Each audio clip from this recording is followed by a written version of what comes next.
and we'll see if it begins here. As in the upper right hand corner we have our pink pros player representing Cascade, just took down KaKoS. It's KaKoS.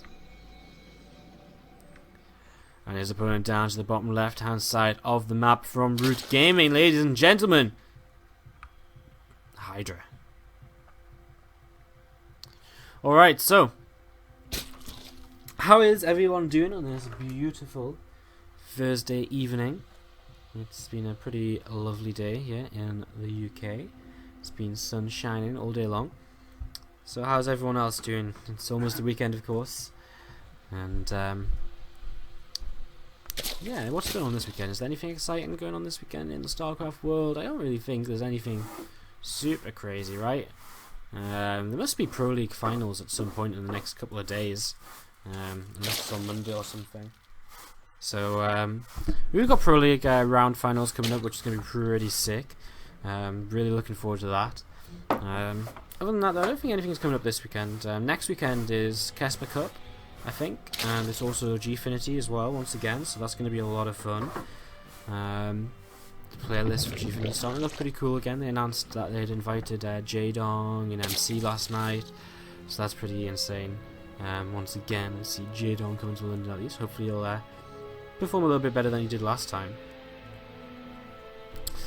So yeah, what is going on here in the start of this game? Not really all too much, so I guess we shouldn't rush to mention anything. In fact, this is quite interesting. Pool first going to be going into a gold base here from Hydra, as yeah, this is really interesting actually. I mean, he's going to drop this gold base. He's going to take his own gold base as well. He hit this drone from his probe. From his opponent's probe. He knew the probe was coming in because he saw it with the Overlord, and so he I'm making network spikes. Just one. So yeah, this probe, he did avoid that. He did avoid the probe initially and managed to not get blocked because of that. Probe will eventually see though that that is the case, and we'll just move forward here. Nothing too crazy though. I mean, gold base openings used to be kind of a thing of like, oh my god, what is he gonna do? Who does this? But nowadays, it's it's not like that at all, right? Like, gold base openings are just so much more common. They're seen so frequently, and someone like Hydra, it actually, for me, it'd probably be more surprising for him to not open with the gold base on Expedition Loss. He loves doing this. He did this countless times. I think he did this, he must have done this in WCS season finals a few times. Pretty sure he did this against Partington and Gfinity finals and stuff like that. So he really does love this sort of opening here, as we wait to see what the response will be from KaKoS. For now, not too much. He's just got his own Nexus finished up over here. And sending us out on the map, which is kind of nice early on. He'll stop these rocks from going down, which would be great for Hydra. Take down these rocks and immediately you force the Protoss player to have to, well, to have any kind of attack of theirs delayed, should they want to get aggressive against this very forward base, which you have on the map. Hello, Lepsid1265. How are you? It's afternoon there. Where are you from, man? I guess America also, right? Right, it's afternoon. So, how's it going? Where are you from? So we have a couple of Lings actually getting into the main base here. Did they pick up a probe kill? They did indeed. So Hydra picks up the first drone kill, wounded kill of this game. And, yeah, it was that. Another one was just the probe. Just the Zerglin taking damage and dying there. So Zerglin goes down. We've got a few more Lings on the way. We've got Zerglin speed starting up for Hydra as well. And I mean, the main plan of this build will probably just be for him to head into a very standard game with roaches and possibly Hydralisks as the game goes on. I mean, he's going to start his third base now at pretty standard timing as well. And just with his extra economy, you can afford to have a few less drones, and so you can make a few extra versions to help defend. And it kind of comes so it's kind of a trade-off, right? So, you know, your base is in the middle of the map, so it takes you a lot longer to get your units over there to defend any kind of aggression, but you can cut drones a lot earlier because you don't need quite as many drones to get the same economy as you usually would have. Storm could just pick off an Overlord just outside of the natural expansion there, which is why Hydra just now hits a supply block. And he's really desperate to take these rocks down again. If you can get rid of these rocks, it completely changes kind of the phase of the game, and Well, actually now KaKoS is going to help him out with it. He's going to say, well, I'll give you a few shots onto this. You have an Overlord about heading towards the main base as well now, though, and he really wants to see what's going on here, and he will see the Twilight Council researching. So immediately after this being spotted, KaKoS actually drops the Dark Shrine instead. So looking as though he wants to maybe just change things up, or maybe just go for both. I mean, he's going to keep Blink, but he's going to have the DTs as well as maybe a bit more of a surprise factor now that his potential Blink hole in here has been spotted. I mean, 7.5 minutes starting your second base gases generally would go to suggest that you're probably not weren't planning on really tacking up this game. You're probably planning on doing some sort of aggressive timing.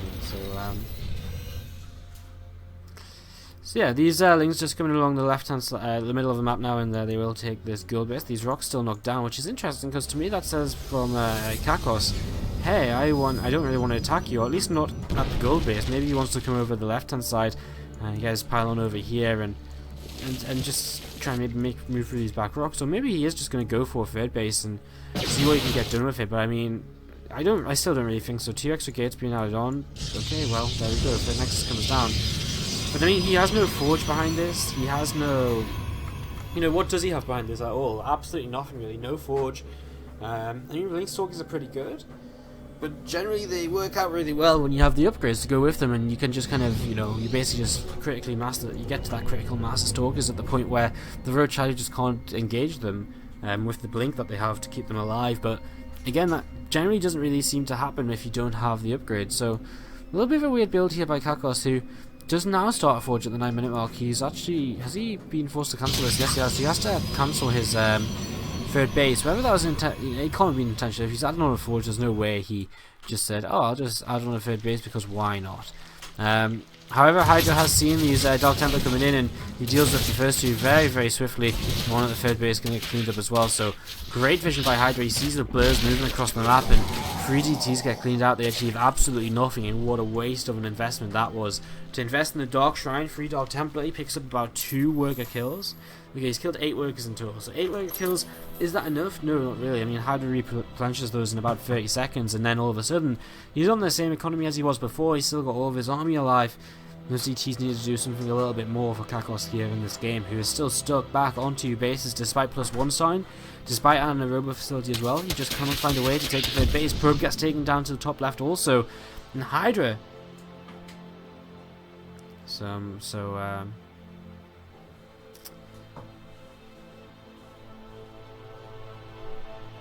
yeah, Hydra just continuing to push his advantages right now. I guess KaKoS may be looking to break out these backdoor rocks and just take his third base over here instead at this point in time, but the creep spread over towards that base is absolutely insane. We see a couple of Hydras moving forwards here, and oh no, they're going to intercept the poor probe. Whichever probe's been sent to make this is going to intercept them, although that being said, the army's starting to come down, so they will start to take a little bit of a fight here.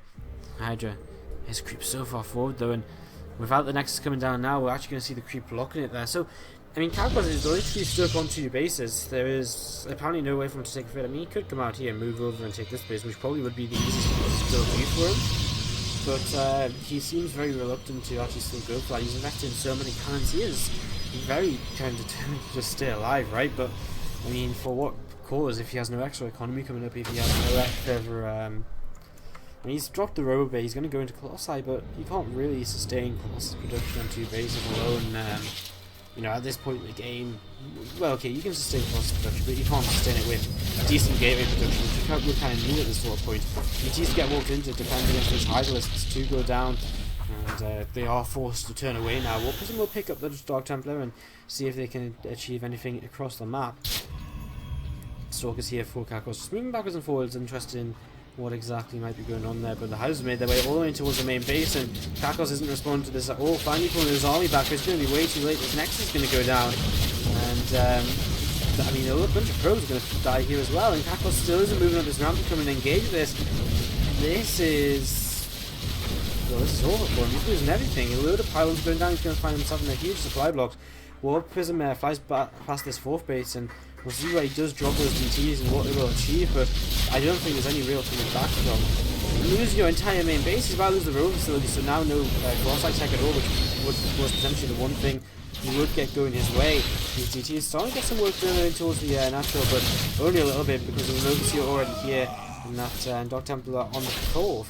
We'll probably be able to we'll probably be cleaned up before it does too much further damage as well. There's the Roaches, there's the Overseer, and the Space will stay alive. I mean, at the same time, Hydra is still just standing strong on top of the draft, and you've seen a couple of people forcefully trying to help out where they can, and Hydra just pulls the rest of his army in. He wasn't even fighting with everything, and blink forwards here, can't damage his units around. Pretty much knows it's over. I think this will be GG, and he calls it. So, good game, and we're all tied up here in this best of 7, 1 game apiece.